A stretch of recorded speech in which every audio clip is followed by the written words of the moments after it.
go live. Okay, we're going live right now on 3 platforms, so bear with us. What? We're live on all of them. Okay, we're live. Okay, hi. Hey guys, I'm Hannah McFadden. This is my mom, Cindy, and I'm the vice president. She's the president of Fish Company, and bear with us because we are actually live right now on 3 separate devices, all kind of clustered together. We are on Instagram right here. Hey, Sue.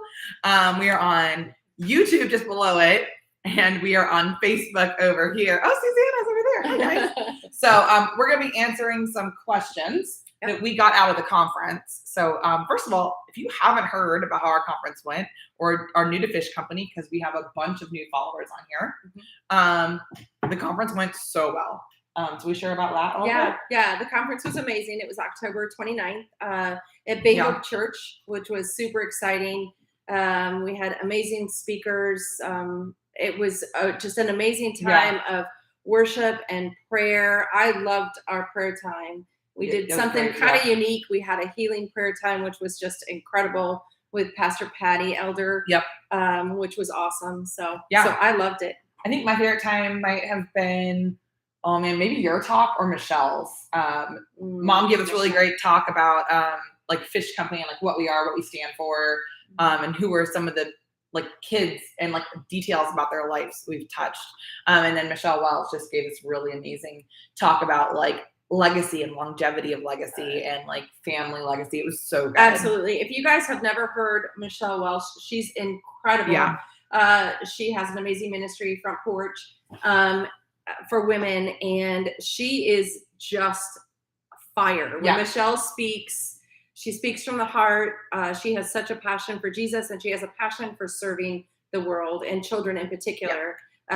So if you guys haven't heard, you can go to YouTube actually to listen to some of our speakers if you didn't catch them on the day. All 5 of our main stage speaker sessions are now up and on YouTube. So you can catch Pastor Julie Miller from Bay Hope. You can catch my session. You can catch Michelle Welch's from the chapel, Pastor Patty, and my mom. We can get all 5 of our sessions on YouTube. We also had some incredible breakout speakers, which next year, hopefully, we'll be able to record them as well. So we were just so blessed. And then, of course, we had our Fish Company shop open, which killed it. Was awesome. If you guys weren't able to shop at the conference, you can go to our website, fishcompany.org. And do some shopping and for Christmas everything left over from the conference is already up on the website. And we actually have more product that I am currently working on uploading next couple days ish. So there's more stuff on there for you to go shopping for Christmas, and definitely shop. Yeah. Awesome. So we are getting ready to do a series of lives the next few Tuesdays leading up to Giving Tuesday. If you don't know what Giving Tuesday is, it's just the week after Thanksgiving, that Tuesday after Thanksgiving. And it's not a holiday, but like a day to focus on giving and nonprofits and thinking about, during this time of thinking about thankfulness and generosity during, this time between Thanksgiving and Christmas. It's a time to just think about the nonprofits that you support. And so we are doing lives every Tuesday leading up to Giving Tuesday. So this week, my mom and I are kind of answering just some of these basic what is Fish Company questions. Some of them we got out of the conference, and some are just common questions we get. I think next week we've got Candace, who's over our Instagram, and Ellie, who's over our TikTok. And they're going to be chatting. I don't think they'll be on all the platforms, but they'll definitely be on Facebook. And they're going to be chatting about like, how can you support us through social media? And what does that look like? And then I think the week after that, probably, we're going to have Candace and Sierra on here talking about how they personally have given their fish. They're 2 of our highest level volunteers. Their families are super involved. That's going to be a great one. And then that last Tuesday of Giving Tuesday, at least us, but probably Candace and Sierra will be on here just kind of chatting about what is Giving Tuesday and why to give to Fish Company and what's coming up in Fish Company. So. I actually love Giving Tuesday because several years ago, our family started thinking about the holidays and how, we don't have a lot of physical needs, but we still wanted to give to each other. Yeah. So we started intentionally giving gifts that matter. So either we give, personal experiences, or we buy gifts that give back. So we go to, seek out those nonprofits that have a gift that gives twice, because when you shop from us, you not only get a present for the person you want to give it to, but you can know that money that goes toward that you just used to shop with goes towards our projects, to feed an orphan, to help our kids go to school, to put in future gardens, to add buildings to our orphanages. So it's kind of like a win-win situation. So, and Giving Tuesday really exemplifies that, because it's really encouraging people, going, okay, we just had Thanksgiving where you're saying you're thankful. Everybody turns around and goes shopping on Black Friday and kind of have this like, Christmas Frenzy. is coming, Yes. this frenzy.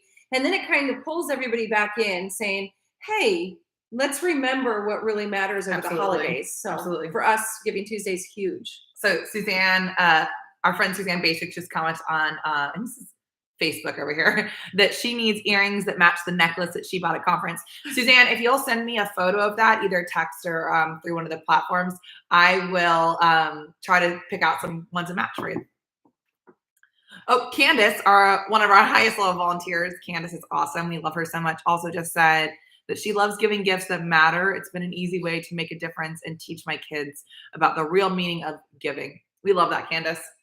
Okay, so we're just going to jump in and answer some of these questions that we received, both out of conference and some other things since then. And if anybody on the lives has any questions, feel free to put them in the comments, and we would love to answer your questions. So the first one, this one's a good one. How does it work that you guys are able to give 100%? Okay, so I could answer that. So right when we first started Fish Company, we just really felt called. We felt God said, okay, I want you to give 100%. I want you to give back 100% of what people donate towards your projects. And it was funny because I know that as we were starting over 10 years ago now, people said that doesn't work. You can't do that. There's no way you can sustain or maintain a business ministry while giving away 100%. So while we do have an operations account that covers things like websites, of course, and things like that, little operational things we may need, mailing products, that kind of stuff. When someone donates to Fish Company, especially if it's like an earmarked thing, if let's say we're doing a fundraiser for a new building in Haiti, and someone says, hey, I'm giving you $10,000. I want all of this money to go towards that project. You can rest assured that all that money will go towards it. At the same time, we do have friends who recognize that it does cost money to run a ministry, so they give specifically towards that. So they may say, hey guys, we want this just for your operations account. And sorry. No, go ahead. Well, even out of the operations account, a lot of times we'll go, okay, we have an excess in the operations account. Now at the end of the year, we're going to give a special gift to this orphanage or this garden. And so we try to be a really low budget ministry as far as low budget. It's one of our pillars that we're very conscientious about what we buy new, what we buy used, and how we use things. And we don't, unless there's a specific earmarked reason we're going to go buy supplies for a project. We just wait for God to provide supplies for a project. Yeah. And that kind of has been the beautiful thing over the years is a lot of our projects are handmade. Yep. And if you look in our workroom, our Fish Company workroom, everything in that room has been donated, from the shelving units to the fabric, to the needles, to the sewing machines, to the cutting tables, to the scissors. And we just are really blessed that way, that our friends really have circled around us over the years. And this Fish Company has become more than just a family ministry. It is a ministry of our family and friends together. And we all support each other and work through this together. So later on, we'll kind of share about some miracles of how that works, how we use all donated fabrics and materials. So. Okay, cool. So this next question kind of piggybacks on that. So how does Hannah get paid? So you guys may or may not know that I was actually the first full-time Fish Company missionary for Fish Company. I stepped in about a year and a half ago, 2 years ago almost 2 years ago. Yeah. And so I get paid totally separate from Fish Company fundraising. I fundraise for my money. It gets funneled through Fish Company, but it's completely only earmarked for me to get paid. And it's amazing. I put out support letters. I put out just asks when I'm around people and the Lord prompts me. And honestly, I mean, I'm not making a ton of money. I don't want you guys to think I'm making $1 million or anything. Not even close. I live with my parents for a reason. But the Lord has provided so much over these last 2 years. I'm incredibly grateful. I can't even always account for how the Lord has made the money stretch, right? Like my bills, I've never missed a bill. I've never missed a car insurance payment. If there's a problem with my car, there's always someone willing to donate a little extra, or amazing mechanics who are willing to work with me on like paying. I mean, Alex and Stephanie Ann are like literally the bomb. They're the best mechanics. They have the best shop in the whole world. Yes. If you guys need car work done, go to Alex and Stephanie Ann. So anyways, the Lord has just been so faithful and just provided for me just throughout this whole process, and he'll continue to do it. And as long as he wants me in this role, he's going to continue to do it. And then if the funds dry up, then we need to consider if the Lord still wants me here. Yeah. But for now, he's providing, and I'm able to fundraise totally separately, which is amazing, which enables us to keep that really pure. If you give and it's earmarked for Foundation's Children's Home Feeding Program, and you donate $1,000 will go to Foundation's Children's Home. Not this is something we see a lot in other nonprofits where it's like, okay, you donated $1,000, but then you got to pay the admin fee, and you got to pay, there's people whose salaries you have to pay into. Which we get it. That's our way we're set up is not how every nonprofit is called to be set up, but we are called to be set up this way, and we love it. Yeah, we love it. It keeps things very clean. Mm-hmm. We always say it like we don't want it to be slushy. We don't want it to be where people are questioning, where the money went. So we try to make it really clean. We're very transparent about that. Yeah. At the same time, Hannah does need support money, and the cool thing is when we were deciding to add her on as a missionary, it really was a step of faith to step out and go, okay, Lord, we know you're going to provide. Yeah. You're calling us to do this, so you will provide for this. And it's amazing how our tent pegs have grown, how Fish Company has expanded since she did step into that role. So I'm just very thankful. Yeah. Awesome.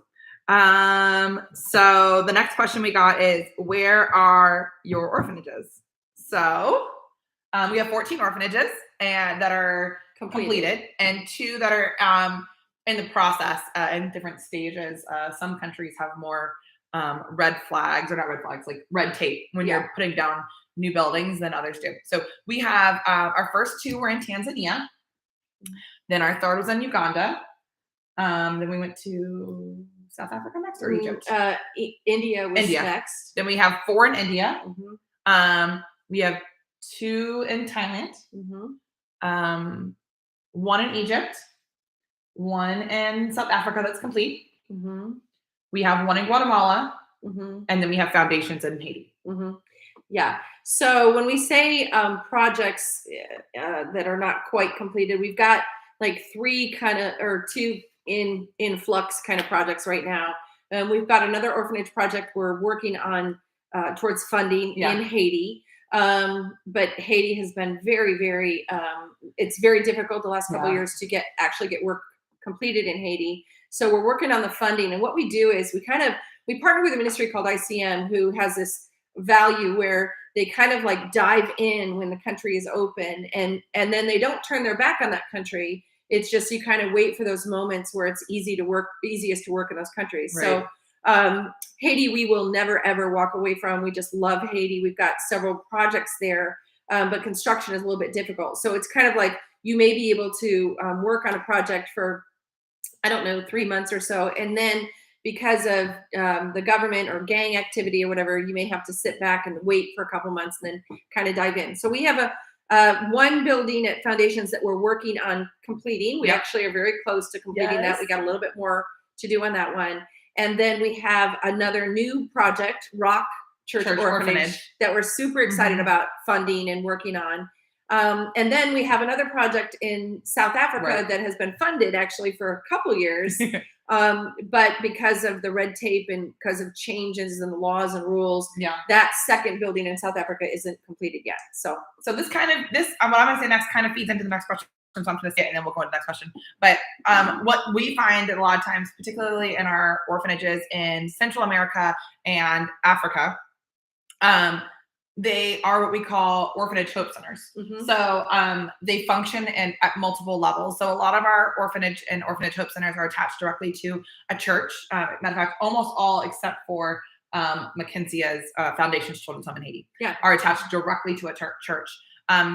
So what this does is the orphanage hope centers act in the day as a feeding center, a tutoring center, a children's care oversight where they can come get faith-based education, they can come get food, they can come get protection, they can come get care while parents are out working free of charge. And the hopes is that'll prevent these children from needing to become orphans, right? If mom and dad have somewhere safe for them to go during the day to get fed, to get support and care while they're at work, then there's not necessarily that need in all these cases for the children to become orphans, which is how a lot of governments are moving in that direction. Now, there will always be these extreme cases where the kids, for their safety reasons, have to be removed from the home, where both parents have passed and the grandparents are too old to care, whatever the reason is. And so they do, in cases like that, then let the children come live at the Hope Center, and then maybe the pastor and their family kind of oversees that, or a widow from the congregation may take them in. And I really love that we're really evolving as we learn more and more how we can support these families. So all that to say, our next question is, what is your involvement with your projects? Okay.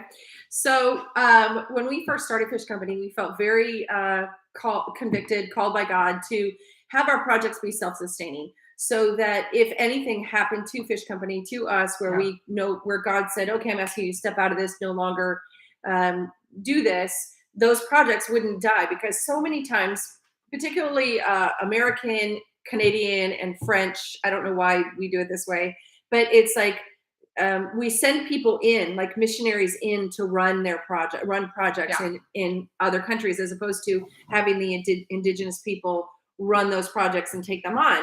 Well, the problem is that if those people get sick, or if they have to stop working there, those projects end up oftentimes dying. A lot of times they fade away.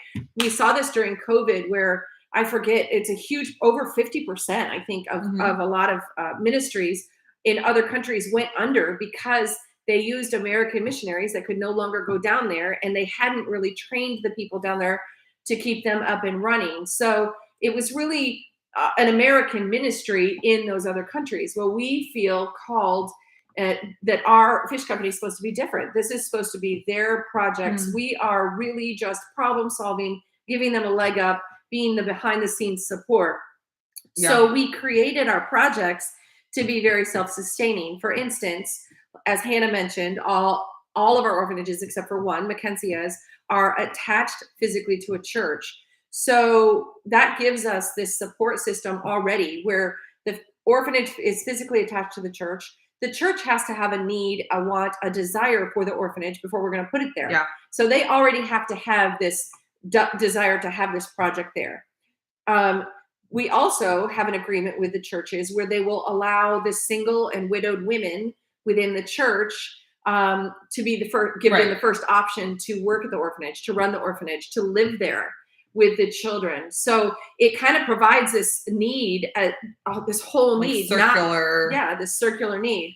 The next thing is the church has to be willing to provide a certain amount of financial support to the orphanage.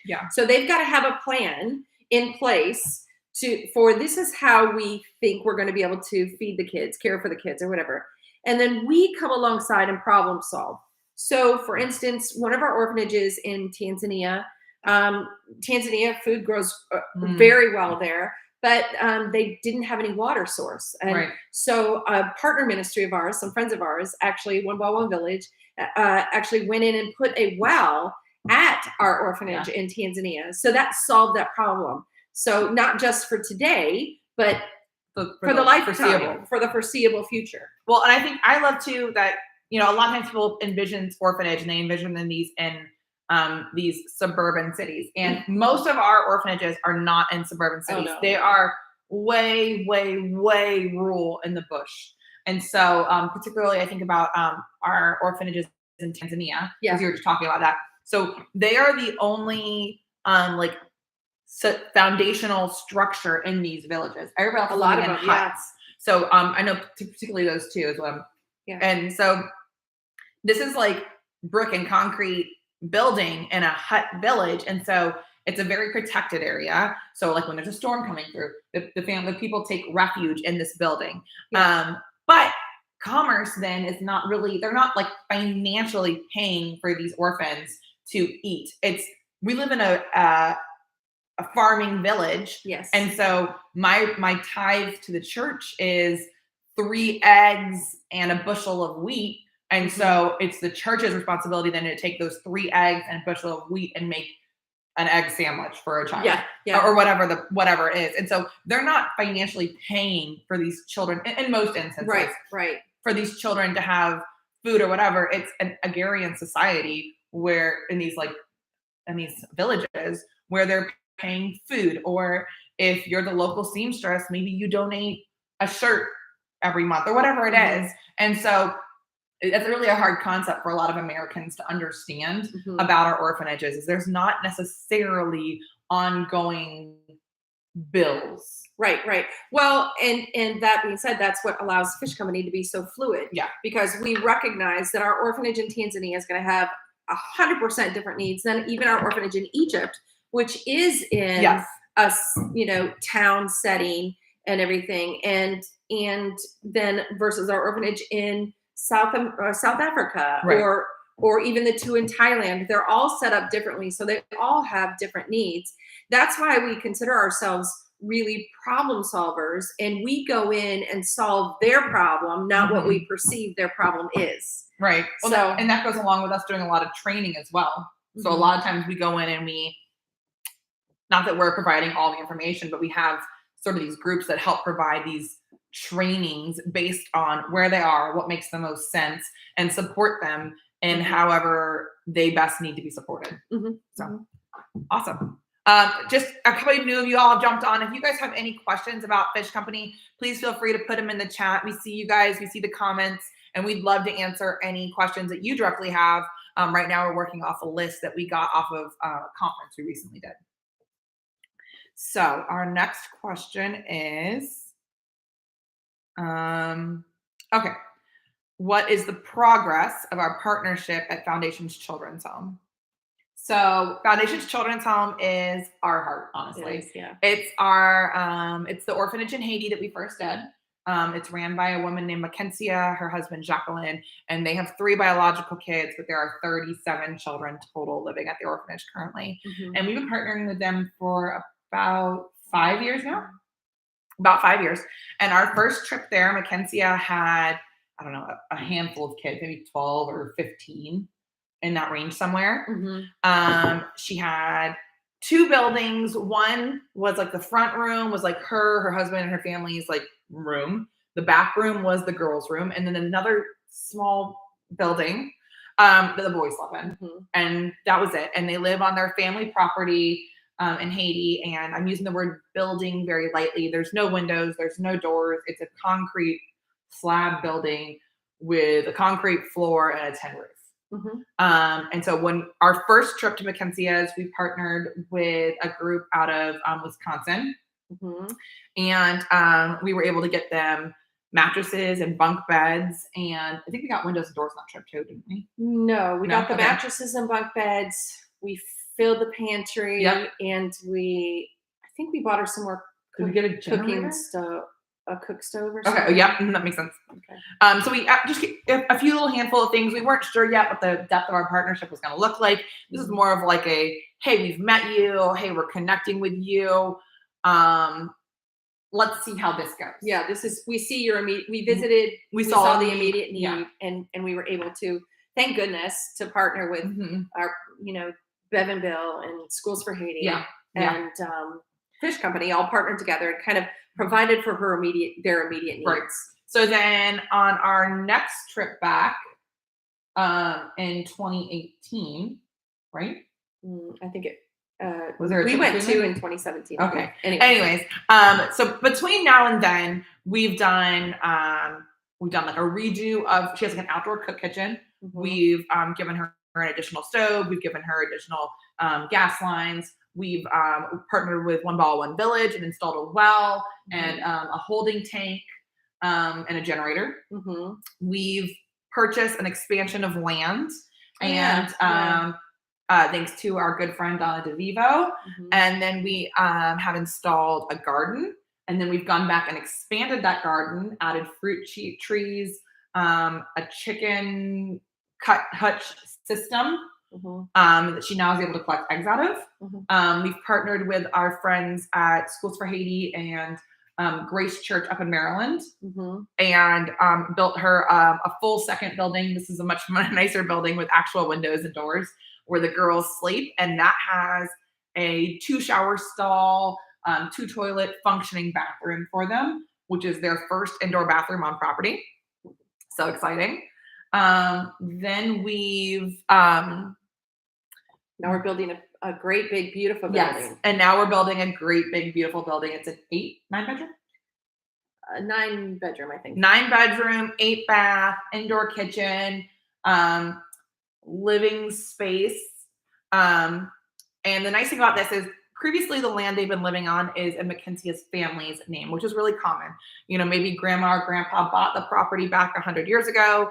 Then their children all got a 1/3 stake in it. And then their children's children all have a 1/18 stake in it. And so by the time you get down to 3 or 4 generations, like 20 people own this one property. So McKenzie's, they're living currently on this property that's owned by someone in McKenzie's family line. And so this property, the garden is on and the new building is on, are owned in McKenzie's name, which we love. It's such a value to us that she gets to own it, and she has the ownership of that, which if anything happens to Fish Company means she still owns that. Right. So we're building a new building on this piece of property where everybody can sleep in the same building together. Yes. There's a separate bedroom for the babies, the infants, which is really nice. And there's also a separate room for the special needs kids. Mackenzie has several children with special needs there. So there's a room just for them. Then there's the girls' bedrooms, the boys' bedrooms, and then of course a room for Mackenzie and Jacqueline. We're super excited about this because it's protect. We also put a wall around her property, which is very nice because it's protected. So basically, go ahead. I forgot to mention the playhouse. Oh my goodness, yes. Okay, so our third trip, third trip to McKenzie's, we had actually partnered with Schools for Haiti and purchased a bus that we shipped down there just full of supplies. And it's a school bus. And so we were able to, our friend Sierra and her daughter Skylar had been purging their house, and they decided they wanted to get rid of this Little Tykes Playhouse. Like nice, super one. Really cute, big 2-story with a slide. Oh my gosh. Playhouse. And so we rolled up on the first day of this trip, and by this time the kids kind of know us a little bit. And we start unpacking this playhouse and setting it up. And you would have thought, it was like the sweetest thing. Jacqueline, Mackenzie's husband, came over to us, and he was just like, "You don't understand what you're doing for these kids. You're giving them pride in their property. Like this kind of playground, not even the rich families in Haiti have. And now our kids get to have something like this," which was just so sweet. Yeah. So that was super fun. Yeah. I mean, we try to we also provide things like that if we can. Yes. And that was a really cool gift. It was sweet because Skylar had decided she wanted to give this gift to these children, and it was just so precious to see the impact it had on that one little girl's fish could really, really impact 37 children in such a dramatic way. So yes. Do you want to just right now share about how we try to do a special thing for the kids each trip? Yeah. So people were asking about our mission trips. We love to lead mission trips to Haiti, in the Dominican in particular. But when we take these trips, we do a lot of work, a lot of hard work. There's always going to be some type of construction element to our trips. Yes. We're also going to have evangelism. There's going to be a lot of evangelism. We believe in servicing the neighborhood when we go, is serving the neighborhood. So our trips are always going to be not just evangelizing the children that we're going to serve, but evangelizing the community and taking food bags and praying with people. But one of the things that we really love to do, that we've started to do on our trips, is we best. want to give these children something that they've never experienced before, something really fun, and we're going to provide for their physical needs, the must-haves, the water, the food, the buildings, but we also wanted to give them a dream kind of thing. So we started giving them experiences. So one of our first trips where we did this was we did a birthday party for the kids at Mackenzia's, and it was so precious. Each team member, on our mission team, adopted, I think, two kids, and for those kids, they brought 3 presents each. We brought shoes, and then 2 gifts, like toy gifts. They kind of small, but they were they were cute. It was good. They were cute. So each child got a pair of shoes. Each child got 2 Christmas presents. Or birthday presents, I'm sorry. But we also gave them the elements of an American birthday party, which is kind of cool. We took a piñata filled with candy, and these kids lost their minds. They did not even know. It was so precious. When we sat them down to give them their gifts, they had never had wrapped gifts before. Of course, Mackenzia provided for their needs, but there was not really a chance to give them the funds to give them presents. So I remember watching one of the little girls, and she was sitting in a chair. I think it was Natalie. Was it Natalie? I think it was. And we put the 2 presents in her. I set the 2 presents in her lap, the wrapped ones, and she just sat there. And she just, after a minute, she kind of started petting, like touching the wrapping paper because she thought it was so beautiful. And she didn't understand the concept of, this is a surprise for you. This is a present for you. And so then I helped her or whatever. She opened the present and she got a baby doll, and then I think she got a purse with like a little toy makeup purse and everything. And to watch these kids experience this for the first time was just amazing. They loved it. They loved it. The piñata, they were just like, the idea that you have this toy and then candy sprays out of it just blew their minds. So cool. And then the frosting, I remember.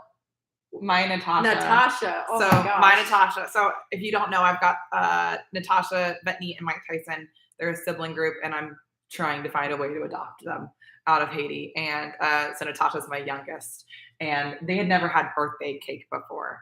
And so we bought them birthday cake. And Natasha is sitting at the table and just like savoring every single bite. Like her cake, it took her probably half an hour to eat. Yeah. And almost in a big slice, she's 4 or 5, and like you have thought it was like the most precious thing in the world to her. Yeah. And she's like licking the plate to get the frosting off. I don't know. It was the sweetest thing. Well, and the really thing that I loved so much too was they were so filled with gratitude. There wasn't this kind of like, I deserve this present, whatever. It was just wonder and awe. It was so sweet. It was like something you'd see on TV, like a made-for-TV movie or something. They were just filled with such awe. But other things like that, we've done Easter party and celebration with them. That was awesome. We've done Christmas. The beach days. Oh, we did beach days, were which so were so awesome. amazing.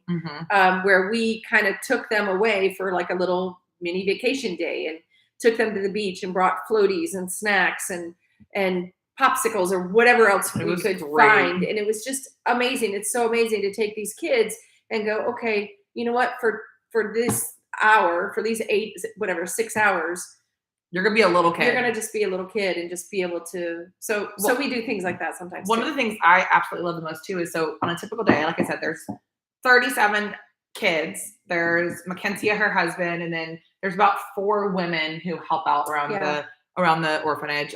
Mackenzie's aunt, her cousin. There's like 3 more. And they're amazing. They're absolutely amazing. And these women serve with just the biggest hearts and love these children like they're their very own. But there's never really an opportunity for these kids to get like one-on-one attention.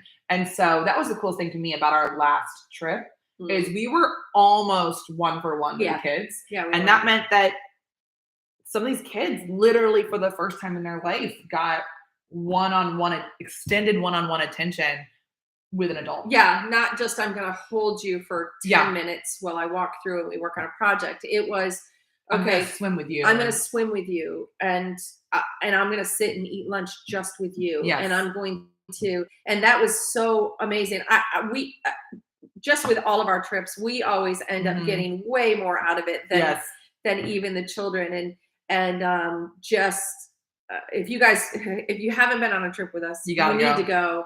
It will change your life. It will change your life. It will change how you see things, how you see the world, how you see God's creation, God's children. So kind of same thing. We already answered this a little bit, like, but what are your most memorable moments on a missions trip? And I know for me, one of my most memorable moments was actually on this last trip to the Dominican. So we were partnering with Missionary Ventures, Rick, in the Dominican, in an area called Sosúa, which is right outside of Puerto Plata, if you're familiar at all with the Dominican.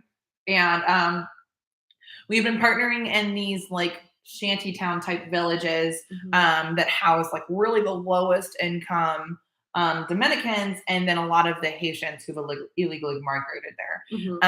And at the same time, we were building a garden at an orphanage. There's probably 23 kids there. I think 28. 28 kids. And it was amazing. It was by far our best garden, and we learned so much. But this garden was an area with like seeds where it had like peppers, tomatoes, whatever. And then we also bought probably a dozen fruit trees. No, we had more than a dozen. We had 17 fruit trees. Everything from bananas and papayas to avocados and citrus, all kind of spread out around the campus. So the thought is little Susie's walking around and hungry, and she just plucks an orange off the tree and can eat it, which puts food at the kids' fingertips, but also provides food sustainability, because a tree really doesn't take a lot. Once it's up and grown, it doesn't take a lot of work to maintain those fruit trees. But we also installed a chicken coop all on the same day. So my little God moment about this, though, is that we hired a local farmer, and this was the best thing we did. Rick actually advised us to do this. Francisco. We hired Francisco, a local farmer, and he was able to advise us on the best planting practices for this specific area. Yeah. So, we know a lot of things. We know that peppermint keeps the bugs away, and we know a ton about, well, not a ton, but we know a good bit about gardening in America. But we're not gardening in a third world country, or a country that, in a place where they're financially struggling. And Francisco has farmed here his whole life. And so he was really able to advise us on like, okay, put these plants near the chicken coop, these ones really far from the chicken coop. And then we also paid for him to come back several times in the next couple months and advise them on how to care for the garden in the long term. So that was really cool. But also we were able to meet Francisco, who was sick, and we were able to pray for him and love on him as well as the children. So it was just such a cool thing for me. Yeah, that was amazing. So one of my God moments for sure over the years, some of you guys have already heard this, but our original trip the reason we originally decided to start doing work in Haiti was to build a sewing school, actually. And so Hannah had led a couple trips for SEU students. She was working for SEU and kind of like their student coordinator, and so leading mission trips for them. And she had met a woman named Madame Brunet, who just this amazing woman. She was a cook at Schools for Haiti, and her husband Simeon, who now is Pastor Simeon. Yes. So she had a chance to meet them and find out that this woman is this amazing seamstress. She loved to sew. Her dream was to teach kids and young adults to sew. And so we actually ended up, Hannah had come back from, I think, her second trip there, I think. Third.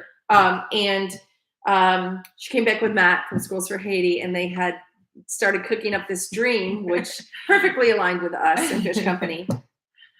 And we had breakfast with Matt, and he said, what would it look like if we dreamed about building a sewing school in Haiti for Madame Brunet?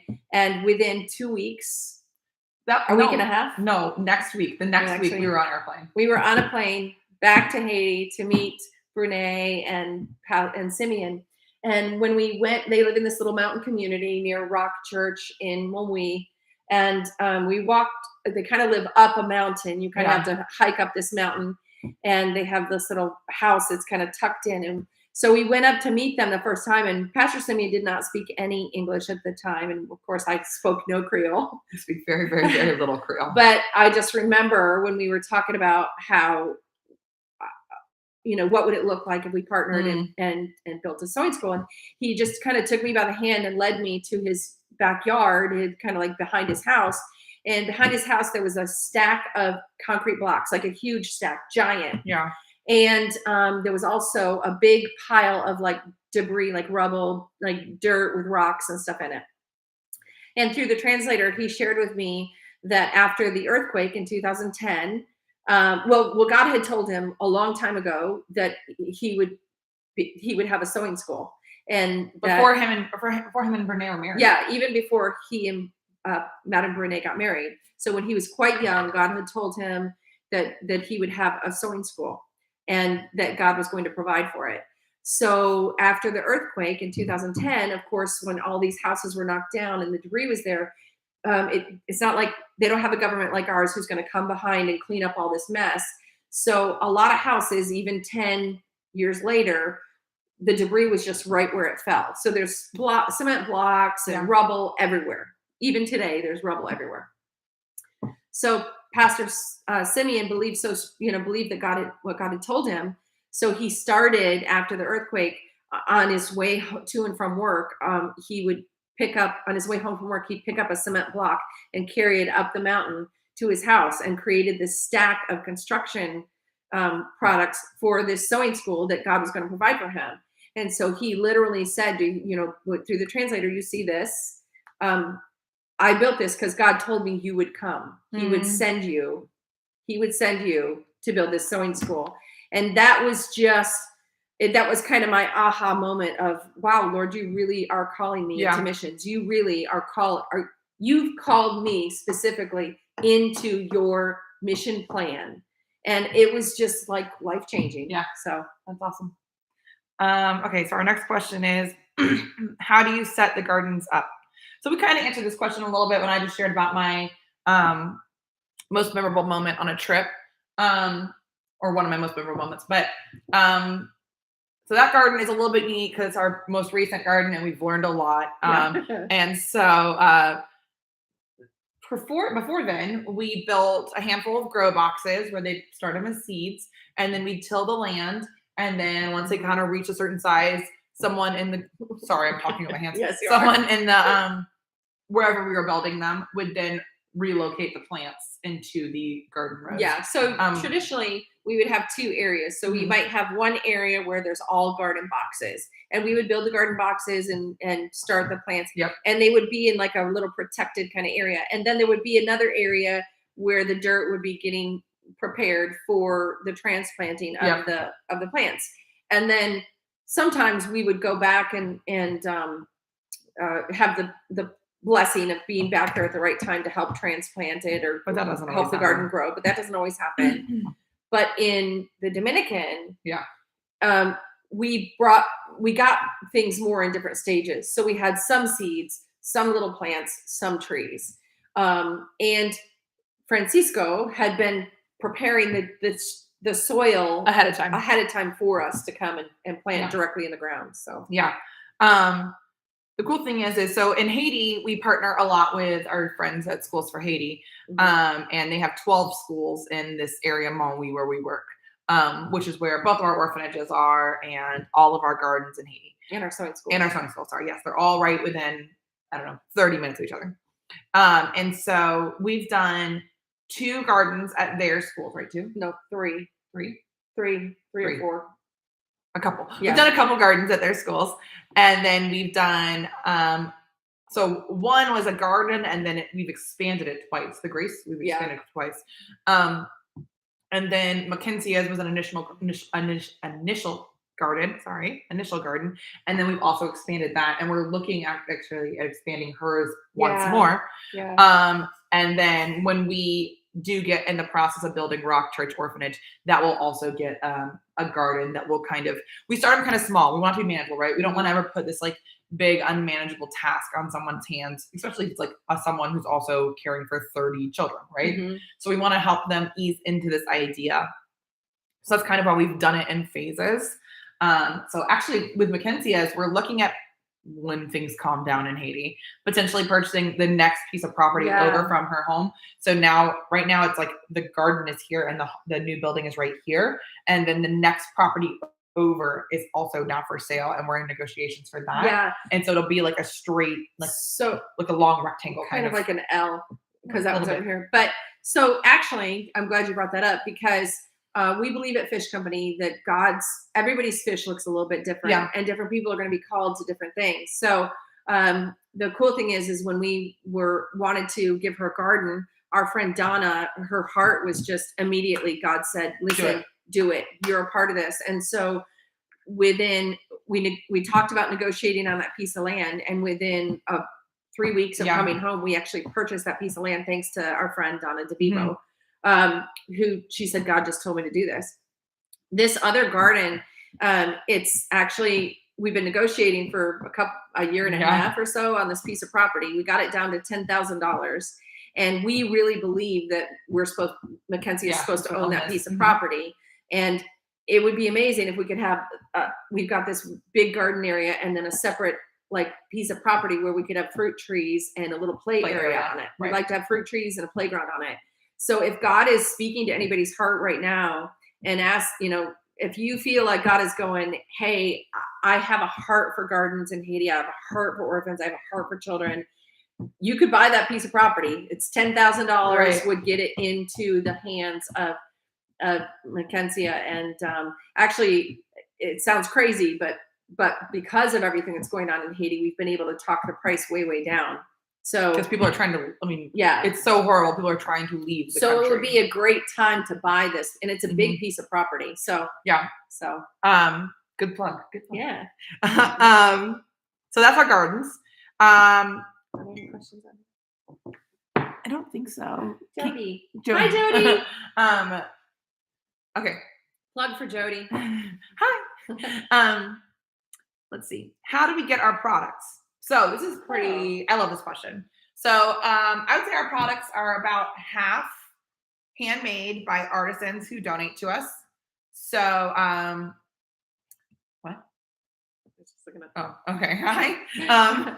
About half made by artisans who donate to us. So some we make, some other people make and donate to us. We got a good friend, Barb, who makes beautiful earrings and necklaces. And periodically she shows up like a magic jewelry woman. The jewelry genie. With just a box full of really cute handmade earrings and necklaces. We also both craft a lot, and we'll make items specifically for Fish Company to sell. And then about 2 years ago, right about the time I came on, we started purchasing a lot of fair trade. And that's really grown. Originally, it was a real small portion. And over the last 2 years, it's become about 50% of our product. Yeah. The cool thing about the fair trade is we always knew that we don't want to just go to the store and buy products. It's not what God has called us to do. It's not what it's about. But the fair trade, it's the way we buy it for the most part is, we will pay 100% for the stuff up front. So if we go to Haiti and we want to buy a bunch of product, we will pay for that product right then. So the person making them, creating the items, gets that money, whether we sell the items or not. Right. And then, so we already know it's already helping that person, that single mother, or that widow, what was I say? Whatever. It's so aligned with our values of supporting women, because a lot of times these are women who are making the product. And so if we can find a single or a woman or a single woman and pay her for her product, that is enabling her to be able to support her family in order, again, to help prevent the children from having to go into that orphan care system. So I guess that answers. Well, and then I'll just talk a little bit. So India is a little different. We get our product from India. Yeah. We have 3 nonprofits we partner with out of India. It's a little bit harder to purchase directly out of India. There's a lot of political stuff that happens that makes it difficult for Christian organizations to work directly with India. So we've identified 3, 3-ish. There's a couple more we kind of partner with occasionally, but 3 primary ones that we partner with regularly to purchase items fair trade from them. We know their values. We know we get photos of their women working. We know the quality of the product they make. And we're able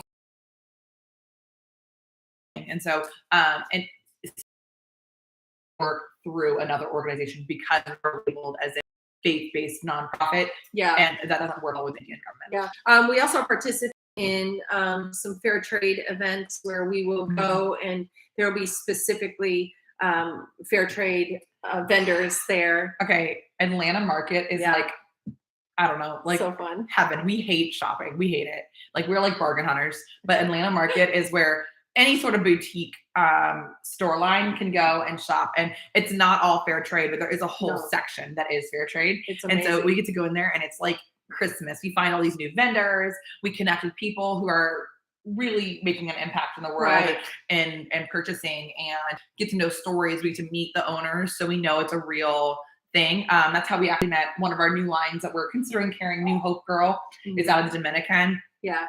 And they source their fabrics from America, send them to the Dominican. The women sew them and they send them back here to sell. And so we're not 100% sure we're going to carry them full time, but we were able to meet them. They have an amazing story. It was really cool.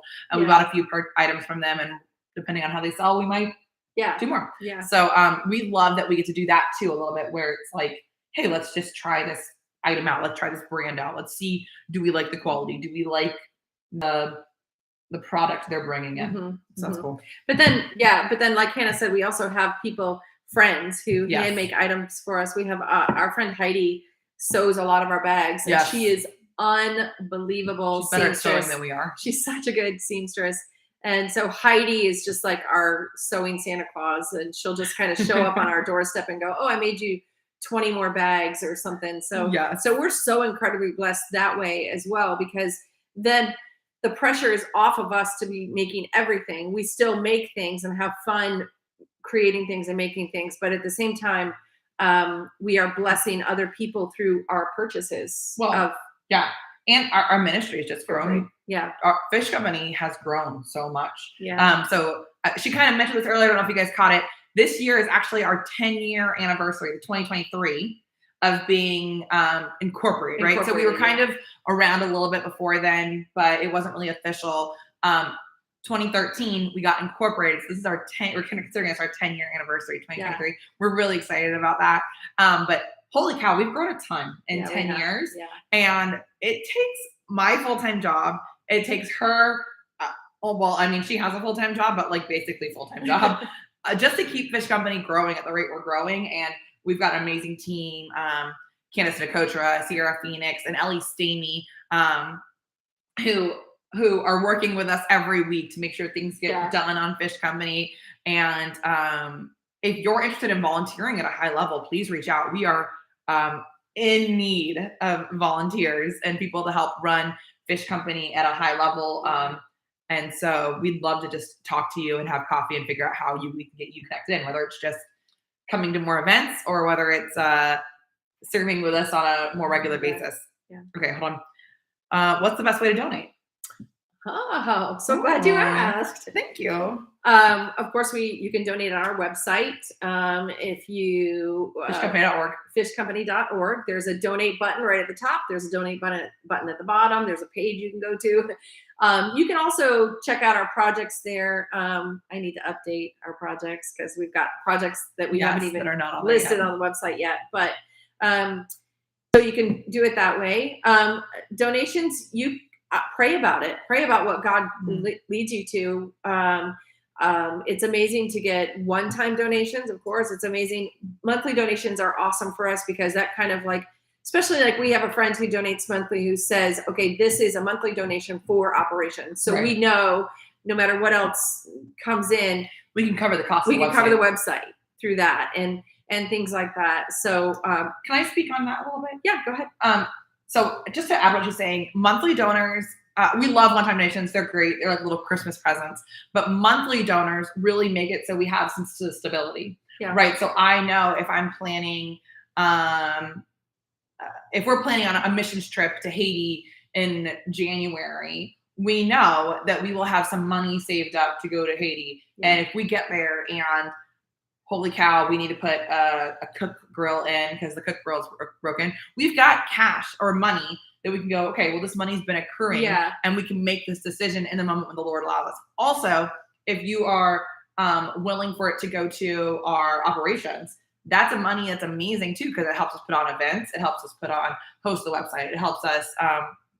There's a cost associated with being a ministry. We have to have a Dropbox or some way to hold files and photos. Yeah. Occasionally we have to get a new camera or just all kinds of things people don't even think about it takes to run a ministry. Right. And when we have monthly partners, we know we have some sort of stable thing to count on. Yeah, absolutely. Which is amazing. Hey, really quick, talking about the having money in our pockets when we go on trips to handle things. Tell them the story about going when you took some extra cash down to Foundations. That was so awesome. So on my third trip with SEU, so I did 2, and then Mom and I went and met Madame Bernay, and then I had a third trip with my SEU students after that. And so on that trip, I was down there, and I just kind of was like, I'm going to pop in, right? It wasn't my goal to be there. We were there with SEU. We weren't focusing on Foundations, but I had the opportunity to just pop in. And Mom and I, right before I left, had gone, here, let's put a couple $100. It was like 8. I don't know. Anyways, a couple $100. And just in case the Lord brings something up, in case we see something that Fish Company wants to start investing in. And so I just had this money, and I was kind of just praying the whole trip. And so I think one of the last nights of the trip, I was like, okay, they kind of worked it out. Matt knew it was a goal of mine to pop by. And so they drove me over. It was just me and my translator. And we get there, and Mackenzie had taken one of the kids to the doctor's office and wasn't back yet. So I see Jacqueline, her husband. I give him a big hug. I hug him, all the kids. And he's like, he didn't know that I actually had a truck full of food with me, because we decided to go to the grocery store. And so I'm talking to him, and I'm like, how's it going? And he's like showing me around. I'd love to show you around. Yeah. They'll show you all the upgrades they've been making or all the things they've been doing. And it's really, really fun. And he goes, but I have to show you something. He takes me by the hand and leads me towards this shack building that they have. It's like their pantry kind of. Mm-hmm. And he goes, I want to show you, we are almost out of food. We just have like a half a bag of sugar left. We're not sure what we're going to do to feed the children. And Jacqueline doesn't do this to like pressure us to give or anything like that. Mackenzie and Jacqueline are amazing. They're very self-sufficient. They're hard workers. It was just kind of like, hey, we have a problem. And this wasn't a made up moment. This was literally, you popped by. He did not know. He didn't know I was coming. No, they did not know I was coming. He did not know that you had a truck full of food. No. Anything. He just happened to go, hey, you're here. I know you care. Pray for us, because all we have is half a bag of sugar. Yes. So I was able to go, that's crazy, because the Lord told me to buy you guys some groceries, and I actually have a truckload full of groceries right now. I had a big bag of rice. I had a big bag of beans. I had a bunch of canned fish, which is a kind of fish that I think is horrible, but they love. I don't remember what else I had, but I had a big truckload full of stuff. I had sent them to the grocery store with about half of the money I had, or a bunch of the money I had, and told them, buy whatever the most popular thing is that would feed this many kids. And it was a good bit of food, and it was amazing. I was able to unload it. They were able to make the kids dinner that night. Sorry, I forgot. So then we're unloading it, and Jacqueline's like, "Oh gosh, this is amazing. We're so grateful." And he's like, "Okay, I got to figure out how I'm gonna buy gas." And I said, "What do you mean?" They were out of. He said they had just ran out of propane gas for the cooktop. And I said, "Oh, how much does a can of gas cost?" And like whatever it was, it was like it was like $40 for like 2 cans of gas, and I was like, "Here, take it, feed my babies." Well, it was funny because you had spent most of the money, but you had held back like. I think it was almost exactly what I it was like $45. Yeah, it was $45. Yep. And you had held back that $45 or whatever, and because I just didn't know. Or you just had it in your pocket. Yeah, I think it might have been my money to get home. I think it was like my food money, because you called me and you're like, "Hey, I gave all my money away." But it was exactly what you. It was exactly what God needed to do with that money, and I just loved that. Yeah. So that's why it's important for us to have funds kind of built up to be able to take on these trips or to react when the Lord. Okay, I think we're probably gonna do one more question. It's been an hour, so okay. All right. Okay, so what's your? This is our last question, so it's perfect. What's your miracle moment? I shared mine. Oh goodness, I think my miracle moment was the sewing. What about the Margie story? Oh, okay. Okay. So here's a miracle moment.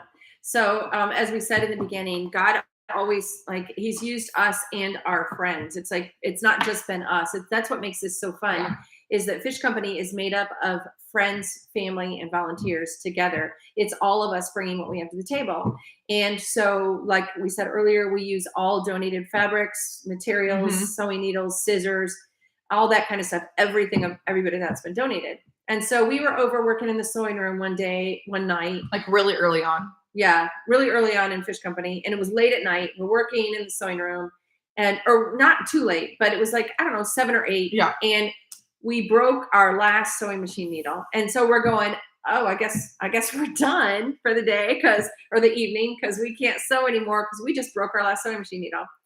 So our sewing room is in my sister Julie's house. So we're walking across, I live across the street. We're walking back over to my house, and I get a text message, right? Mhm.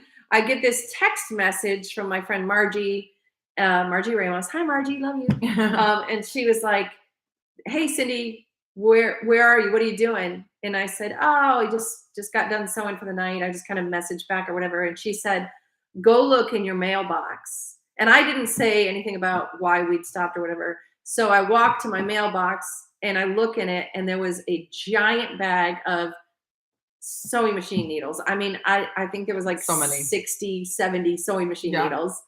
And that was the only thing in there. It was a bag filled with sewing machine needles. And I was just like, Lord, thank you so much, because as if I needed any more confirmation that I'm right in the middle of where He wants me to be. It was just one of those things. And that's the awesome thing about God, is if you ask Him, He'll tell you over and over and over, because He knows we're human and we're flawed and we need confirmation. And He tells you in the most wonderful, amazing ways. And so, one of the things we encourage at our conference is we encourage women to follow their calling. Yeah. And you, all the time, people are like, well, how do you know? You will know. You will know. And if you don't know, ask God, and He will confirm for you what your calling is. And when you're following Him out of that boat onto the water, like Hannah shared, the closer you step to Jesus, of course, there's times when you're going to fall, but you'll also be walking on water with Jesus. And there's nothing like following your calling with the Lord. So, yep. Okay, couple wrap up plugs. We mentioned earlier, all 5 of our main stage sessions from conference are on YouTube. Please go watch them if you have not seen them yet. 2, follow us on all forms of social media. So we are on Facebook, we are on Instagram, we are on Twitter. Nope, we're on Facebook, Instagram, TikTok, and YouTube. Go give us a follow and a like and a comment, because that really helps us spread our message and puts us on these, puts us on these, puts it on the forefront of people's pages again and again. So every time we get a new like or a new comment, it like brings us up onto the top of the list, which helps us grow our message. And start praying about what it looks like and how you can support Fish Company on Giving Tuesday. So we love you all. Thanks for joining us, and tune in next week for Ellie and Candace's live on Facebook, I think. Facebook and maybe Instagram too. We'll see. All right. Bye, guys. Bye, guys. Love you. Wait. Finish. End.